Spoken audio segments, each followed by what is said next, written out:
Hello and welcome back to Ave Imperator Productions. Today we're going to finish our look at the paradox of liberation.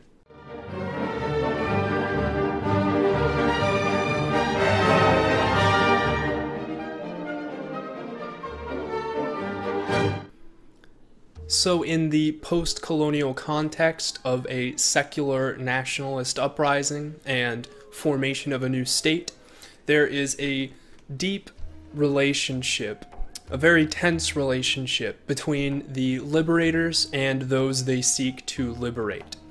The liberators, as stated before, do not simply want to liberate their nativist people in the region. They want to liberate a new version of them, a new Indian, a new Israeli, a new Algerian. So in some sense, they don't necessarily want to liberate the existing people. They want to, what is called, negate this concept. They believed that the secular institutions would be able to negate and replace through efficiency, through uplifting, and through equalization of the peoples, a new concept and a new idea, bestowing a new secular outlook on the nation itself. This duality of accepting and rejecting the nativist people was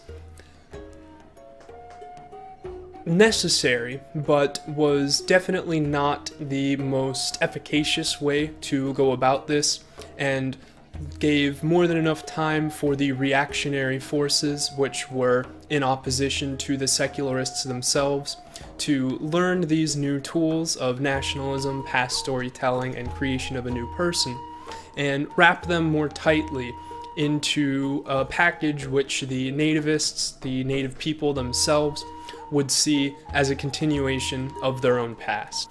So as we've seen, one of these three tools which is used in the new nation formation is the retooling or retelling of past stories or concepts of the culture itself. The main problem with this, for the secularists in particular, is that just about every history and culture is deeply intertwined with the religion of the people. So at once they are both rejecting or recreating this religious structure and also negating it. The Indians, in telling of a past time when the Indian people were capable of governing themselves, had to look back to what they considered pan-Hindu or unified Hindu experience. And the Israelis had to negate Judaism itself by recalling a past Hebraic tradition, which was capable of sustaining itself in a state. The Algerian nationalists recalled a time when, instead of being conquered by the French, they themselves, under Islamic rule, were conquering the nation which they had come to in the first place. And this retelling of the old religious structure would actually end up feeding more into a modernization of the religion itself rather than a negation of it. Because these old stories were embellished more often than not, they would come to be seen as what should be instead of what had happened. This failure to retell the past through a secularist lens would almost always ignite the reactionary forces in opposition to be able to use these very tools for themselves. And there is another important distinction to make here. States and institutions can inherently be secular. They can be blind for justice. They can be fair to the people under which they operate, but these institutions and states are not themselves living organisms and are not people. They are made up of people. On the other hand, people are inherently drawn to their culture, to their faith, to their own kind. And so this sort of brushing aside of the needs of the people themselves in favor of simply attempting to achieve a secularist outside idea would often fall into the trap of being able to have the people swept up from underneath them. And in a secular democracy, or in any democracy, if the people do not believe in the secular institutions, then they are more than capable of doing away with them. Membership of a nation in a larger group or a collection of nations requires simply sovereignty. Sovereignty being the idea of a group of people or an organization being able to enact its will without the interference of other groups or other nations. However, on the other hand, being a part of a religious group requires merely acceptance. And so on the state level, you have the concept of sovereignty, of not being interfered with, and on the lower level, you have the people themselves, which are constantly in a flux of ideas, concepts, cultures, religions, and other factors which directly influence the sovereignty of the state and the direction of the politics. So, a lot of people seem to blame Britain itself for the partition of India, but this was it actually had nothing to do with Britain whatsoever. Britain left the subcontinent and said, fine, you guys have it. We got to go back and get our stuff all worked out after this major war. And what happened was the natural tendencies of nationalism and democracy took over. The Indian Congress set up and originally wanted to be one unified state, but the Islamic population would often refuse to go to these negotiations and actually came to form their own coalition and attempt to break away from the Indian super state, I suppose you could call it. And there's a very good reason for this. Because of the difference in the new modern Islamic values and the new modern Hindu values, these two groups would coalesce into different organizations which would vie for the sovereignty of the state. Because the Muslims were overall a minority in this region, their ideas and their values would not only be unsuccessful in imposition on the state itself, but the Hindus, who would have been a separate bloc, would have been able to control the sovereignty of the state and form it in their own way. This is probably the major problem of democracy, especially in a context like this, where you have a very large minority who has very different values and whose own retelling of the grand narrative of their people is negated by the fact that they are a minority. When your group is able to accept a large amount of the people, such as Hinduism becoming a super religion or a modern religion, and picking up all these disparate groups to work together, they are able to control the sovereignty of the state, and they are able to use it to influence the state to act the way that they want to. The native Islamic people of the area wanted their own state, wanted their own sovereignty, wanted their own past story to be told. And as such, they decided to retract themselves from the government entirely and from the nation entirely. This led to a massive problem, which was the partitioning of India, but it really couldn't have been avoided in any non-sort of federative sense, because the two cultures, which both had been modernized and which both had these new stories of their past lives, of their past cultures, were in opposition to one another. And because the one group was larger than the other, there was nothing that the other group could do except separate. So to sort of recap, why do secular revolutions tend to fail? Why is it that a secular nationalist state, an idea which should appeal to many people, tend to be overcome by pursuing reactionary forces? It's mostly because these are concepts which are overall foreign to the native population to begin with, but can also be introduced through interchangeability to new other modern ideas which stand in opposition to the secular revolution itself.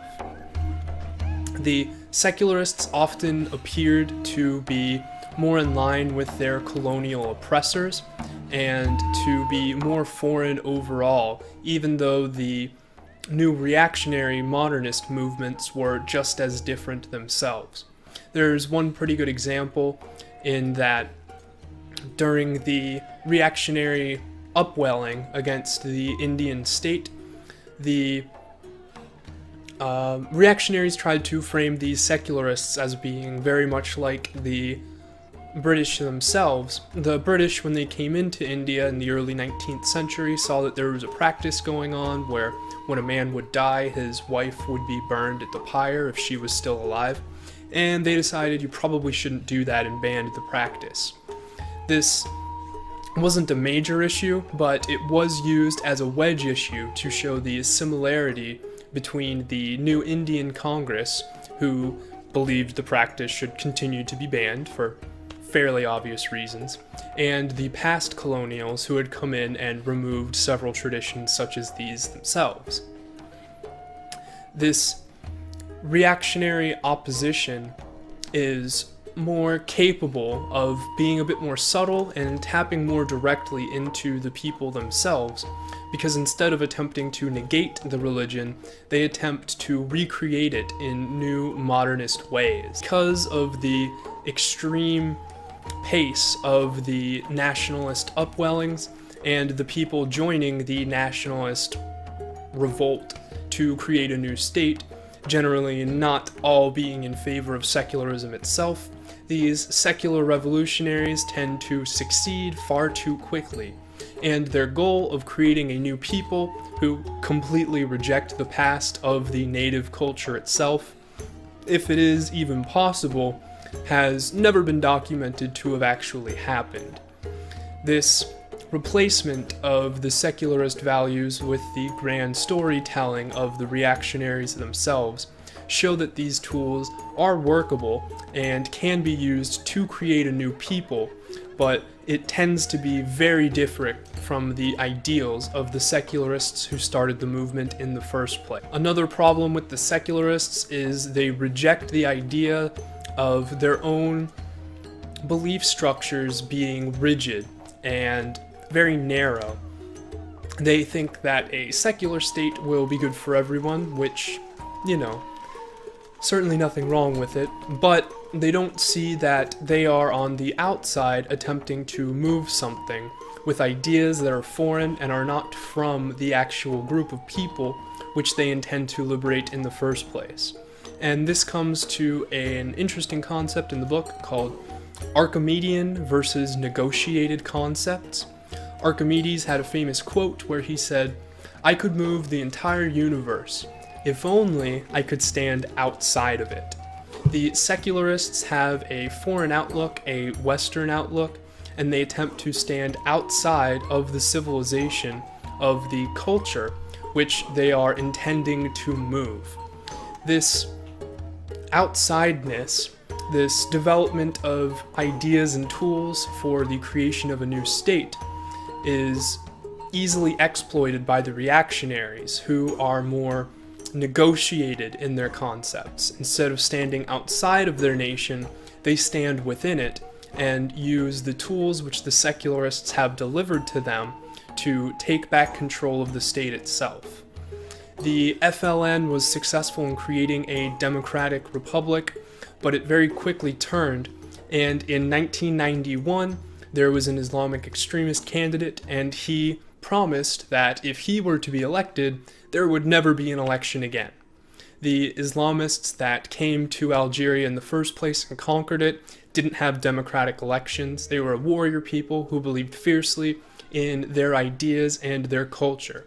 And this new retelling of the past gave them the ability to use democracy to reformat their old beliefs into a new reactionary front, and the very tools which created the democratic state ended up destroying it. Another problem being that secularism was always presumed to be in the future. It was always presumed that the religions which were pre-modern in nature would eventually die out and no longer be able to contend with these new modern ideas, which was correct. But the very tools of the grand narrative of the past, of nationalism itself, and of creating a new people would renovate these old reactionary concepts into new fronts. And this brings us to the conclusion of the paradox of liberation. Yes, it is a paradox, it is a contradiction to want to liberate the people of a given area, but not them themselves, but a different group, to want to destroy the culture of the people who you intend to set free. And because of this, liberation is not a decisive victory. It is an ongoing process that must be upheld.